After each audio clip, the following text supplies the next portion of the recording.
एक बार भगवान गौतम बुद्ध अपने भिक्षुक के साथ गांव जा रहे थे। काफी दूर पैदल चलते चलते वह थक जाते हैं। तब एक भिक्षुक कहता है, गुरुजी, क्या हम आराम कर सकते हैं? महात्मा बुद्ध जी कहते हैं, हाँ। महात्मा कहते हैं, वो देखो, उस पेड़ के नीचे आराम करते हैं। पेड़ के नीचे आराम करते हुए उनमें से एक भिक्षुक कहता है, गुरुजी, आप हमेशा एक बात कहते थे कि इंसान जैसा सोचता है वह बिल्कुल वैसा ही बन जाता है। कृपया आप हमें इसके बारे में विस्तार से बताइए।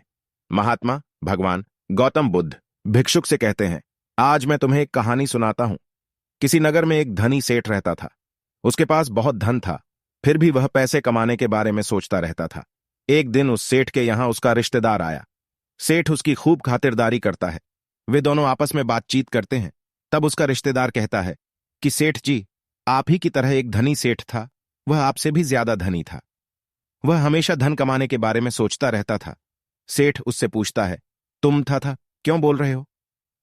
रिश्तेदार कहता है, मैं था इसलिए बोल रहा हूं क्योंकि वह सेठ अब जीवित नहीं है, वह मर चुका है। वह सेठ बेचारा धन कमाते कमाते भूल गया था कि मृत्यु भी कोई चीज होती है। सेठ पूछता है, क्यों, क्या हुआ? कुछ कारण तो होगा। रिश्तेदार कहता है, कारण तो कुछ नहीं है, अचानक से बुलावा आ गया था, इसलिए वह मर गया। सेठ कहता है, ऐसे कैसे बुलावा आ गया?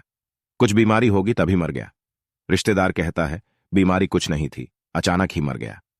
सेठ उसकी बातें सुनकर हैरान रह जाता है, क्योंकि वह अब तक सोचता था कि मृत्यु सिर्फ बीमार होने पर या बुढ़ापा आने पर ही आती है।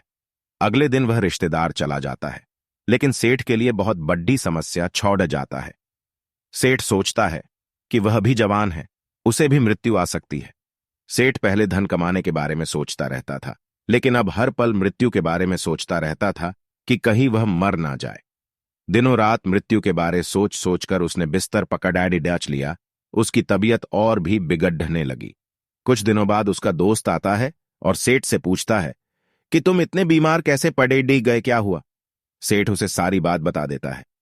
अगले दिन दोस्त सेठ को एक सन्यासी के पास ले जाता है और कहता है, ये ज्ञानी सन्यासी है, तुम इन्हें अपनी सारी समस्या बताओ, ये तुम्हारा हल जरूर देंगे। सेठ सन्यासी से कहता है, गुरुजी, मैं अभी मरना नहीं चाहता, मैं जीना चाहता हूं। मुझे डर है कि मैं कहीं मर ना जाऊं। सन्यासी कहता है कि मैं तुम्हारी इस समस्या का अभी हल निकाल देता हूं। सेठ कहता है, कृपया करके मुझे बताइए। सन्यासी कहते हैं, मैं तुम्हें एक मंत्र बताता हूं। यह मंत्र है, जब तक मुझे मृत्यु नहीं आएगी तब तक मैं जीऊंगा। तुम रोज 7 दिनों तक अपने मन में और बाहर इस मंत्र को बोलना और 7 दिनों बाद मेरे पास आना। 7 दिनों बाद सेठ सन्यासी के पास हंसते हुए जाता है और कहता है, गुरु जी धन्यवाद, मैं आपके मंत्र के वजह से ठीक हो गया हूं। अब मुझे मृत्यु का बिल्कुल भी डर नहीं है। दोस्तों, आप सब सोच रहे होंगे कि इस छोटी सी लाइन में ऐसी क्या बात थी जिससे वह ठीक हो गया।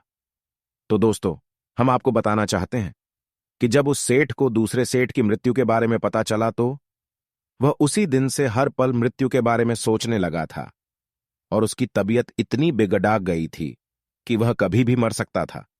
लेकिन जब उस सेठ को दूसरे सेठ के बारे में नहीं मालूम था तो वह धन कमाने के बारे में सोचता रहता था, इसलिए वह धनी होता जा रहा था।